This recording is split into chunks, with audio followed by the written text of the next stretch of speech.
這些年都是咬着牙過來，只要有人诋毀我，有人說我，我採取不反抗、不反擊、不说話、不言語的態度。不是我怂哈，我可不怂哈。我是一当兵的，我从小就打架，我怕过誰呀？我把我们班男生都打过。来，我们看看韩大炮怎么放炮的。放炮！我在自己17岁那年才第一次吃到了油条。比如说，我第一次去品尝牛奶的时候，是因为奶奶她負責推車送牛奶。我有生以來第一次吃油條是16歲。第二個故事是關於喝牛奶。因為那時候我幫奶奶送牛奶，奶奶在前面騎車，我在後面推，我在身後推車。有一天有一家沒人，我們家牛奶送過去以後沒人，敲敲窗戶呢，我就把牛奶拿開，打開蓋，我很感謝這場。我一聞，這是世界上我聞到的最好聞的一個味道。我就用舌頭舔了舔那個牛奶上面那層厚厚的皮，我就舔了一下。我覺得真好喝，這是我聞到的世界上最好的味道。他就說，可是我們家買不起牛奶，我們家窮，我們喝不起牛奶。但是我那天舔了那個牛奶之後，奶奶說，我們只是送這瓶牛奶不能送人了，我們要買下來，因為我給人家舔了。所以，因為這瓶牛奶無論如何我們買上。這是冬天，那瓶牛奶我就放在窗外，整整喝了1個星期，每天我就舔一舔，喝一小口。其實因為是冬天，我把這牛奶放到窗戶外面，我喝了足足得有10天，我一口一口的喝，這是我人生中。你這個大炮一放炮，放的都讓別人流眼淚了。有人說，會不會你周歲16，虛歲17？有人說奶奶累了下來是不是一起推車？還有人糾結是7天10天這個觀點。講到最後，到底你喝的還是舔的，自己都圓不上去啊！我想放這種炮啊，放得好聽一點，讓別人相信，先把台詞捋順了，以後再放行不行？大炮又來了是吧？95年。就是97年是那個柯大哥柯受良飛越黃河，95年的時候他做了一個試飛，結果我在現場在唱歌的時候，飛哥就試飛馬上要進那個車啟動了，他聽到一個歌聲，一下就停了，把車他已經啟動了，把車停了，他說我想知道這個聲音是誰，後來是說是一個歌手，一個普通的歌手，一個沒名的歌手，還是一個學生，他說我發現這個歌聲可以給我力量，就是這樣，我跟他認識了。我都懶得替你解釋了，趕緊回來跟我把證給領了，到時候你耕田來我炫富，你負責吹我負責發，咱們掙的錢都留給小炮花，好不好？大炮聽話。不知道的人，不了解我家庭情況人，大夥說你怎麼一會兒成都人，一會兒西藏人，一會兒北京人，我還有沒說的呢？老家祖籍山東，在北京長大，從北京去到西藏當兵。我父親當年啊，雖說是相聲大師劉寶瑞先生的關門弟子，剛開始都要經歷在天橋這種地兒擺攤演出，所以我爸爸當年就是在這個古枋橋的一帶啊，給人家說相聲，然後掙着點錢。好像這還有人說什麼，我現在在航空基金會已經說了不算了。我明確告訴你哈，我從來沒當過法人。前一任的法人是我們的老理事長李健，後一任的法人是現在的理事長王增娟。我從來都是航空愛心慈善基金會黨支部的書記，絕對一把手。所以你說誰說了算？我告訴你，誰說了算？是集體說了算。是航空基金會的高層，所有高層集體決議說了算，但是書記是我，所以別再瞎傳了。我也從來沒當過法人啊，航空基金會也從來沒換過人。記住了，航空基金會，我就是韓紅，沒有別的了。在這兒，老韓最後感謝一下，感謝那麼多的閱捐人，感謝那麼多支持我們的人。我一定好好做人，我一定好好做事兒。老韓好着呢，很健康，為了你們，我也得好好活着，不是？還有那麼多的人需要我們去幫助，讓我們把所有的關注度都放在愛的身上。我愛你們，謝謝。哎，好不容易回家一趟，你看姐姐給準備了這麼多的美食，這個其實就是我們藏族的美食。我來給大家講解一下。你看這一塊塊肉啊，都是生肉，這是纯生肉，牦牛生肉。但是呢，其實它很好吃的啊。你看啊，哎呦，我随便搞一塊，然後蘸一點藏式辣椒，生肉啊，生肉。哎，just delicious。好人究竟还要不要做？韓紅做了大半輩子公益的人，汶川地震扛着物資暈倒過，武漢疫情衝在了一線過，就因為在馮小剛電影首映禮上說了一句走個面，被全網給圍攻了。然後他在朋友圈發文道歉說，即日起退出公益行業。一個做了20年公益的人，被一群可能一輩子沒捐過1分錢的人逼到了退圈。這件事情比賣慘營銷更讓人不寒而栗。汶川地震，他扛着物資衝進了災區；武漢疫情，他帶着基金會日夜運轉。2026年，他還在內蒙古搞100人援蒙的大型義診。北京民政局2020年調查過他的基金會，結論是總體上運作比較規範。20年，他不是在救災，就是在救災的路上。就因為在首映禮上替朋友吆喝了一句，就被罵道德綁架。我問一句，那些罵他的人，你們做過什麼？你們捐過1分錢嗎？你們去過1次災區嗎？你什麼都沒做過，你憑什麼審判一個做了20年公益的人？我們這個社會有一種很奇怪的心理，對一個做了很多好事的人要求就特別的高，對那些什麼都不做的人要求卻特別的低。他做了一輩子的公益，一句話說錯了，他就是罪人。你什麼都沒做，天天在網上罵人，你就是正義的化身。這是什麼狗屁邏輯呢？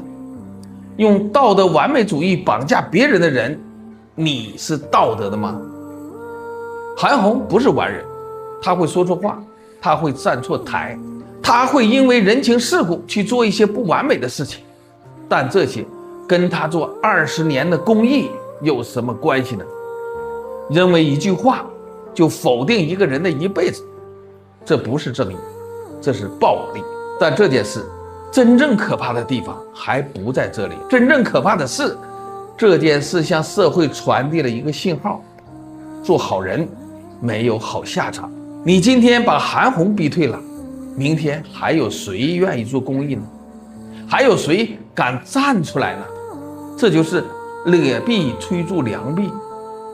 那些什麼都不做的人，只管占據道德高地，用放大鏡反過來找做事人的缺點，一味的指責和批判，讓做事的人最後都心灰意冷。我認為這已經不是韓紅個人的榮辱問題，而是一個社會價值導向的嚴重問題。好人到底還能不能做？評論區聊一聊你的看法。但不管你怎麼選，我相信善良都不應該是原罪。我們從韓紅基金會的100人援肝活動可以看出，其100人義援活動存在諸多可恨之處，包括且不限於勞民傷財、時效有限、浪費社會公共資源、大搞表面文章、好大喜功、為個人樹碑立傳、消解實幹精神、敗壞工作作風等。韓紅愛心100人援肝是韓紅愛心慈善基金會以偏遠貧困地區醫療援助為核心的線下公益行動，是100人醫療援助系列的第6站，於2016年6月24日至7月7日在甘肅省開展，途經甘肅蘭州、天柱、會寧等9個市州、10個縣，行程約2800公里。醫療專家、藝人、企業家、志願者、車手等共約300人隨行。100人援肝活動舉辦了10場大型義診，接診近8000人，捐贈了總價值約2000萬元人民幣的物資與設備。義診篩查出197名重症貧困患者，由韓紅基金會組織提供後續救助對接。與韓紅基金會後來舉辦的多次大型活動的支出費用語焉不詳相比，韓紅基金會2016年度工作報告中比較詳細地披露了百人援肝項目的業務支出情況，因此比較具有代表性。首先，我們分析百人援肝項目的費用組成。2016年度工作報告指出，百人援肝活動支出1658.58萬元，其中直接或委託資助給受益人的款物672.37萬元，人員報酬、志願者補貼和保險73.25萬元，項目車旅、物流、交通、培訓、審計、評估等862.18萬元，其他費用50.78萬元。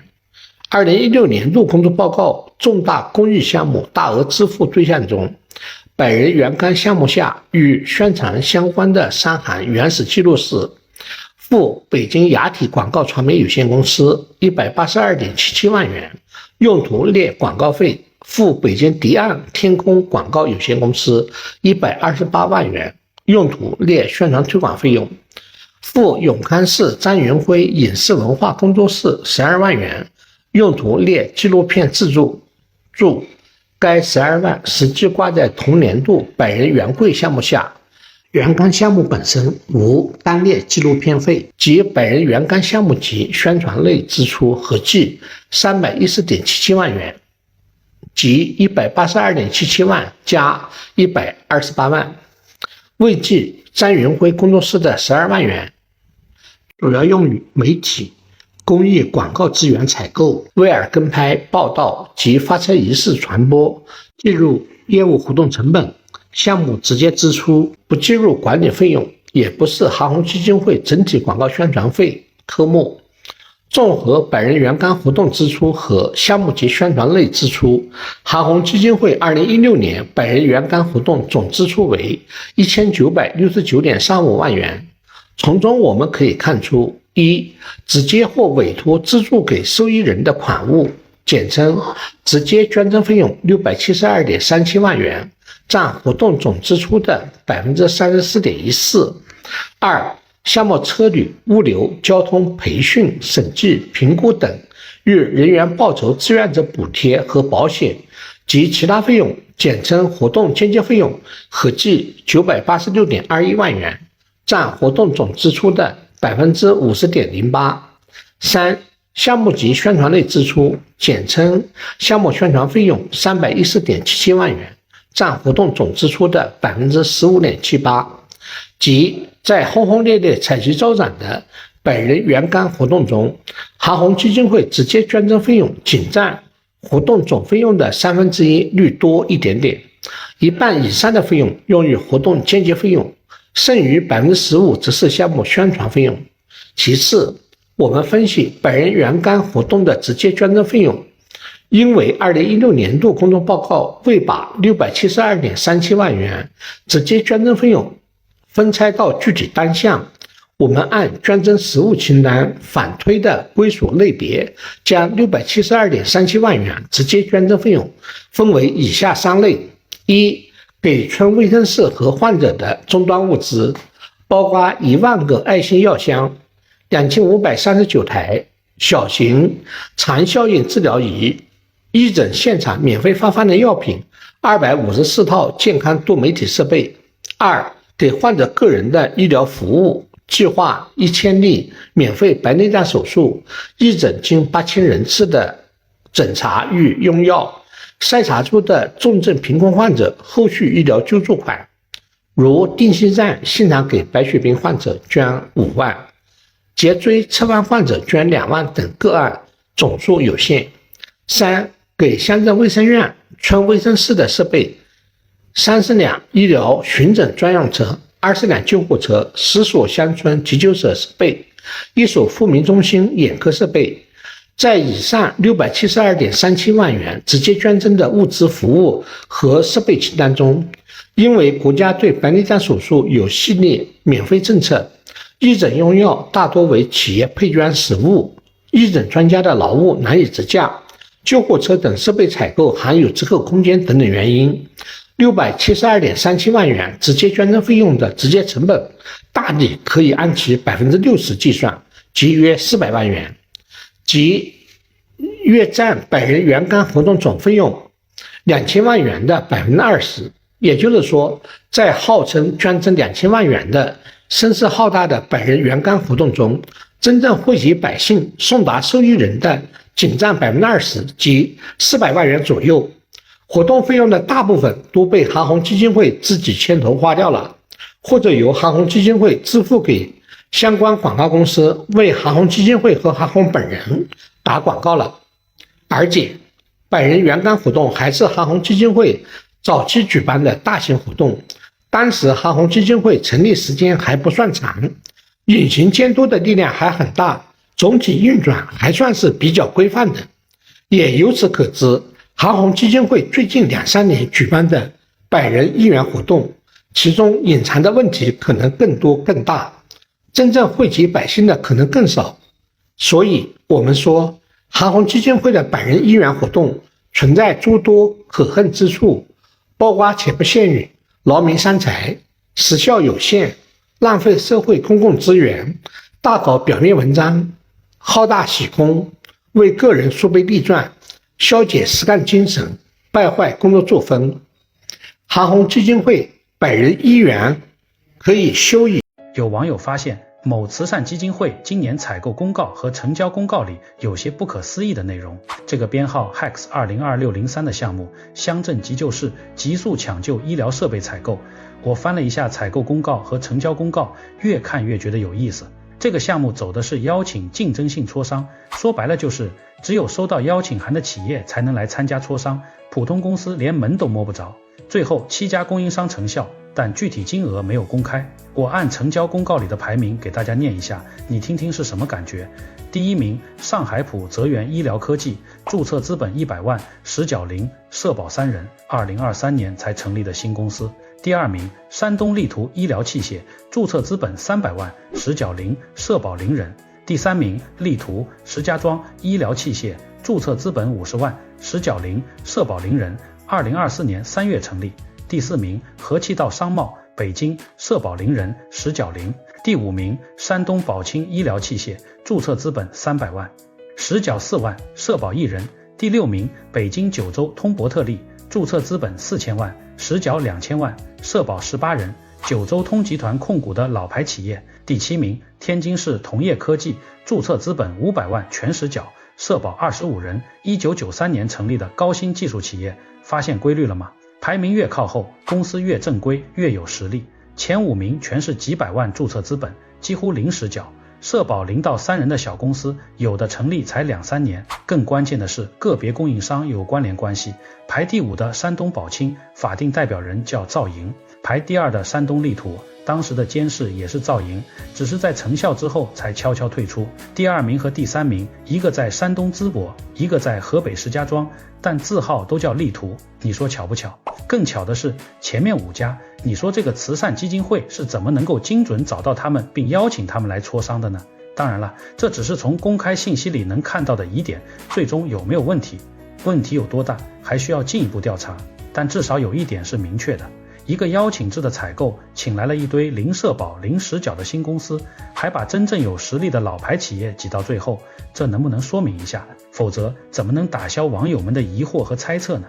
有網友整理出2家名稱高度相近，和某紅基金會鄉鎮急救室項目深度合作的醫療器械供應商山東力圖醫療器械有限公司、力图石家莊醫療器械貿易有限公司，把工商採購公示裡能查到的基礎信息客觀梳理一下。先說2家公司基本情況。山東力圖醫療器械2021年1月22日成立，自然人獨資，註冊資本300萬，實繳為0。力圖石家莊醫療器械貿易2024年3月19日才註冊成立，註冊資本僅50萬，實繳也是0。這2家公司社保參保人數均為0，沒有在冊繳納社保的正式員工，屬於沒有自有固定團隊的小微貿易企業。再看2024、2025兩年和某紅基金會的採購往來，交易都集中在鄉鎮急救室医療設備採購項目。2024年，基金會向山東力圖支付約 172.78 萬，向力圖、石家莊支付約 187.45 萬。